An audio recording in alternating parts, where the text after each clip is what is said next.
estão em casa não perder. Vamos lá. Se os apóstolos precisarem esperar, imagine eu e você.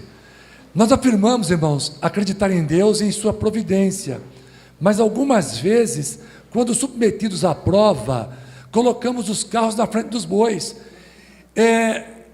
invertemos a ordem e acabamos por não fazer exatamente o que acreditamos, ou seja, transferimos inadvertidamente o poder a nós mesmos, ou aos médicos, aos advogados, enquanto o Senhor nos adverte a esperar a promessa, pois o poder pertence a Deus. É óbvio, irmãos, que Deus pode, quando deseja, usar qualquer tipo de categoria profissional em nosso favor.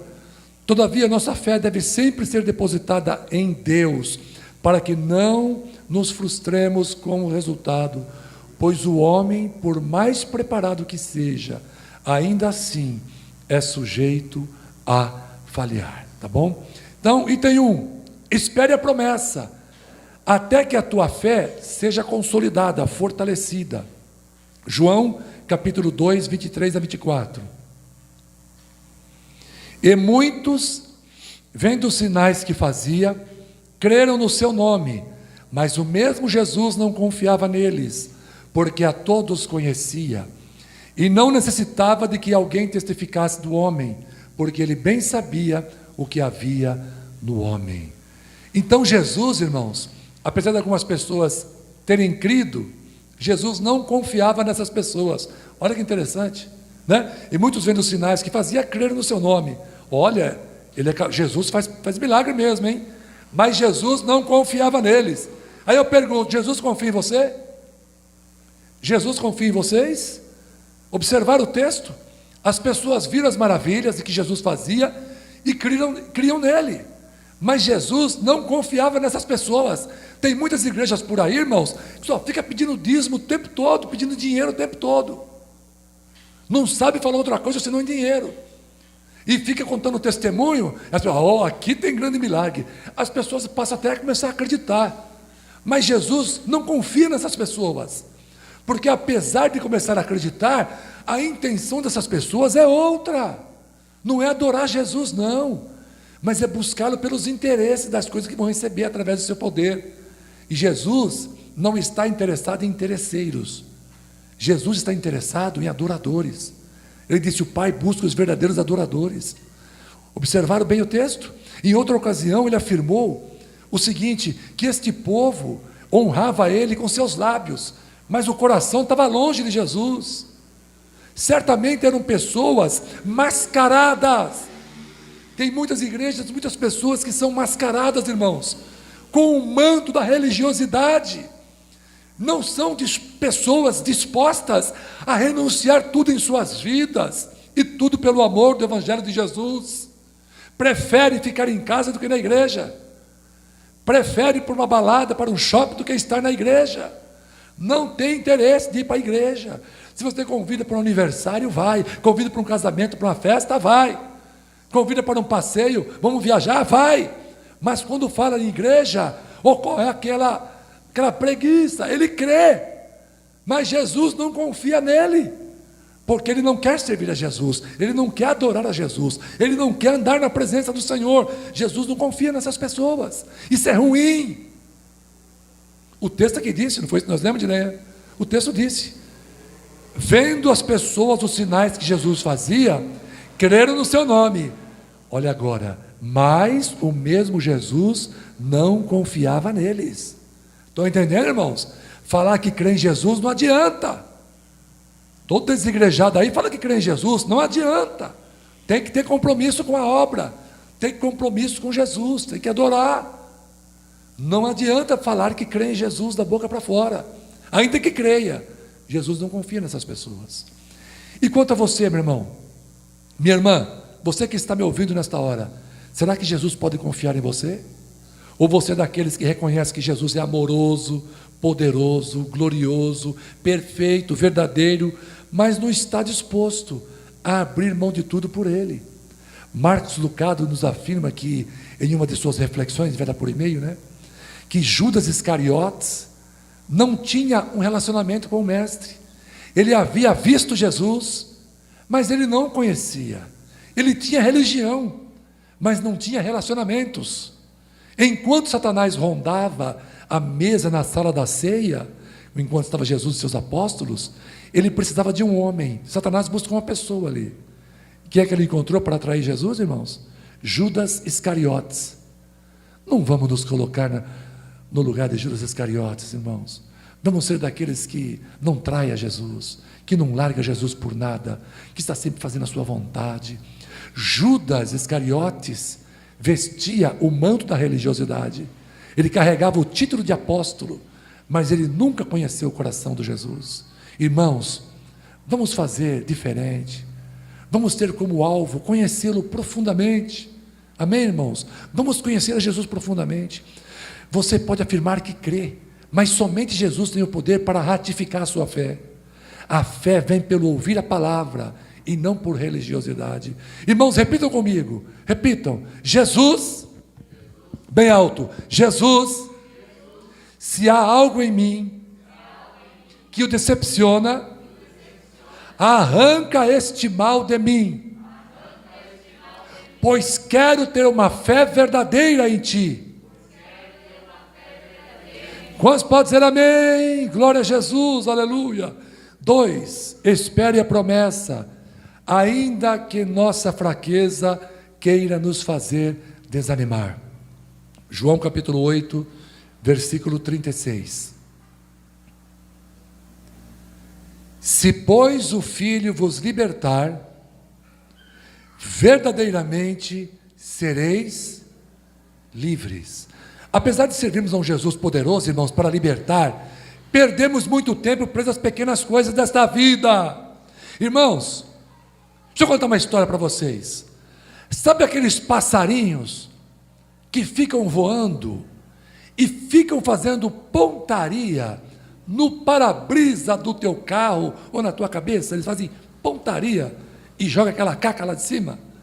Já viram isso? Um dia, irmãos, eu estava indo para Guarulhos para visitar uma empresa e o passarinho fez pontaria e me acertou, acertou no para-brisa. E eu não conseguia mais, irmão, eu estava dirigindo, mas eu não conseguia olhar para outra coisa, então para aquela caca. Fiquei o tempo todo olhando para aquilo. Eu tinha que dirigir e olhando para aquilo. A minha atenção ficou o tempo todo, uma bolinha amarela caiu ali. É o tempo todo olhando para aquela bolinha amarela. O problema é que eu estava indo visitar uma loja na Via Dutra, tá? Lá em Guarulhos. E o para-brisa estava ótimo. O campo visual estava enorme, mas tinha uma bolinha amarela me incomodando. E eu ficava olhando para aquilo, sabe? O passarinho dificultou meu caminho. Por que tanta dificuldade Por que tanta dificuldade para se concentrar no que temos que fazer? Irmãos, o problema é que a gente tem o costume de valorizar demais os nossos erros e acabamos por prejudicar a nossa caminhada. Hipervalorizamos pequenos problemas. Temos um para-brisa da fé, do poder de Deus, do Espírito Santo que nos direciona, que nos guia, mas a gente fica olhando para aquele pontinho amarelo, para aquela porcaria, coisas que vão ficar para trás, e nós ficamos ligados naquilo, se preocupando somente com aquilo.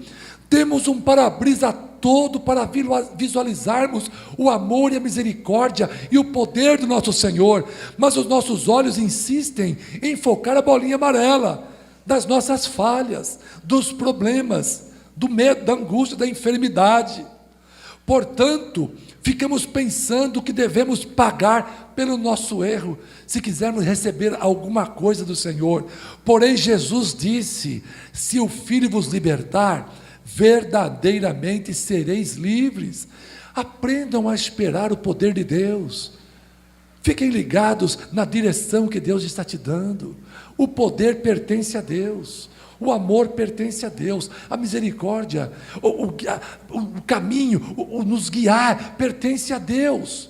Quem está te prometendo vitória sobre todas as prisões na terra e no inferno é justamente aquele a quem pertence todo o poder no céu e na terra.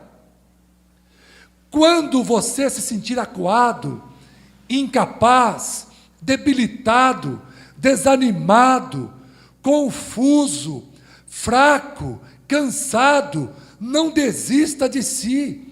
Espere no Senhor. Foque a sua misericórdia e dê o grito de liberdade. Para trás de mim, Satanás. Eu sou livre por Jesus. Preso ao pecado está você, pai da mentira. Quem está preso ao pecado é o diabo, não são vocês. Vocês foram livres, irmãos.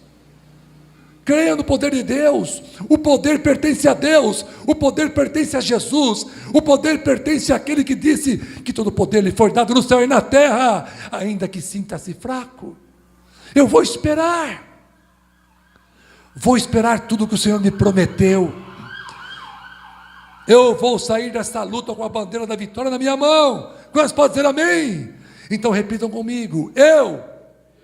De novo, eu posso todas as coisas naquele que me fortalece, naquele a quem pertence todo o poder. Vamos aplaudir Jesus bem forte nesta hora, irmãos. Aleluia. Item 3. Espere a promessa, mesmo quando um problema parece não ter solução. 1 Samuel, capítulo 13, de 8 a 12. E esperou Saul 7 dias, até o tempo que Samuel determinara. Não vindo, porém, Samuel a Gilgal, o povo se dispersava dele. Então disse Saul: trazei-me aqui o holocausto e ofertas pacíficas. E ofereceu o holocausto. E sucedeu o quê? Acabando ele de oferecer o holocausto, eis que Samuel chegou, e Saul lhe saiu ao encontro para o saudar. Então disse Samuel: que fizeste? Disse Saul: porquanto via que o povo se espalhava de mim, e tu não vinhas nos dias aprazados, e os filisteus já se tinham juntado em Micmas, eu disse: agora descerão os filisteus sobre mim a Gilgal, e ainda a face do Senhor não orei, e constrangi-me e ofereci o holocausto. Irmãos, à primeira vista, parece que está tudo normal aqui, né? O que aconteceu? Saul, rei de Israel. Samuel, profeta. Tá? Samuel, sacerdote, profeta do Senhor. Saul estava com o povo aguardando Samuel chegar. Samuel prometeu que ia vir. O povo perdeu a paciência, começou a abandonar Saul, porque os filisteus vinham para a guerra. Saul não podia oferecer holocaustos, ele era rei, ele não era sacerdote, não era profeta, não era nada, ele era rei, ele não poderia oferecer um holocausto. O que aconteceu? O povo começou a ir embora, ele falou: não vai dar certo isso, Samuel não está chegando, eu não posso, mas falta de tu, vai tu mesmo, eu vou oferecer e acabou. Ele foi lá, ofereceu um holocausto a Deus.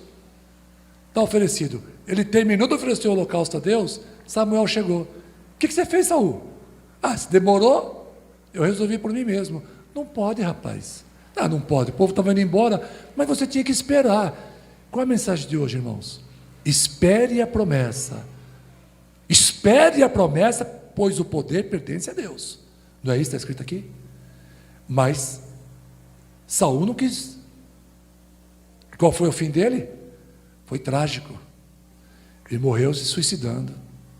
Foi trágico. Ele perdeu a coroa e ainda morreu se suicidando. Perdeu sua salvação. Foi trágico ou não foi trágico, irmãos? Então, Deus colocou uma bênção em tuas mãos. Está acontecendo alguma coisa na sua vida? Você está perdendo a cabeça com aquele problema? Deus está falando para você esperar um pouquinho mais. Um pouquinho de tempo, e o que há de vir virá, diz a palavra lá em Pedro, não tardará. Espera um pouquinho mais, não perca a cabeça, não tome decisões precipitadas, não saia,